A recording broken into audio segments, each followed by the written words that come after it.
La communication avec le cœur, c'est le message du pape, nous demande de communiquer en considérant l'autre en tant qu'être imparfait, ou dans ses faiblesses, dans ses limites.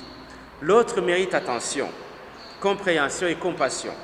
Il a besoin de tisser des liens avec d'autres au sein d'une famille et d'une communauté. Il a besoin de vivre la confiance. L'autre a besoin de sécurité de ma part. Il a besoin de l'affection réciproque. Il a besoin d'être reconnu. L'autre a besoin d'être accepté. Il a besoin d'être soutenu par des relations chaleureuses et vraies. Notre dialogue, désormais, et nos échanges en famille et au bureau doivent tenir compte de l'autre tel qu'il est, dans son altérité, dans sa réalité et dans sa vérité. Voilà le message du pape. C'est quand on comprend l'autre qu'on sait lui parler avec le cœur. Nous communiquons par l'autre, nous communiquons pour l'autre.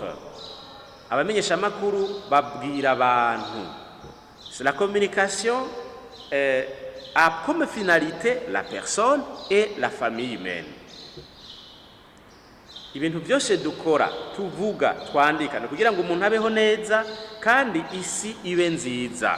Voilà ce que l'Église nous dit. Le discernement que nous devons mettre dans notre communication, dans la réception des messages, c'est un discernement nécessaire. La prudence qu'il faut quand nous gérons des communications ne sont possibles que quand nous sommes capables de silence et de vrai silence. On entend beaucoup de choses, on reçoit beaucoup de messages.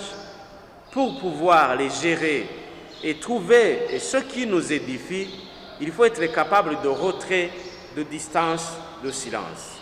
En fait, le silence, c'est de la communication. Et une vraie communication.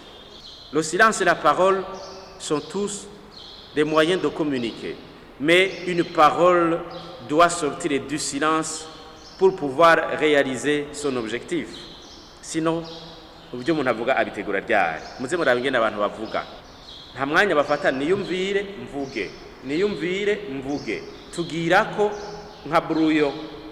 Il y a beaucoup de communication de brouillon parce qu'à un certain moment on voudrait effacer ce qu'on a dit et on n'arrive pas à effacer ça parce que voilà ce qu'on a dit, on ne peut pas le supprimer. Ça a été fait dans le temps et le temps est passé. Donc c'est déjà fait, acté dans l'histoire. On ne peut pas l'effacer, malheureusement. Apprenons à faire le silence en famille. Apprenons à faire le silence au bureau pour pouvoir comprendre l'autre et savoir comment lui parler. Apprenons à entrer au fond de notre cœur, à en sortir une profonde inspiration familiale et professionnelle. Ainsi, notre parole sera une parole constructive, bonne, bienveillante pour ceux qui nous écoutent.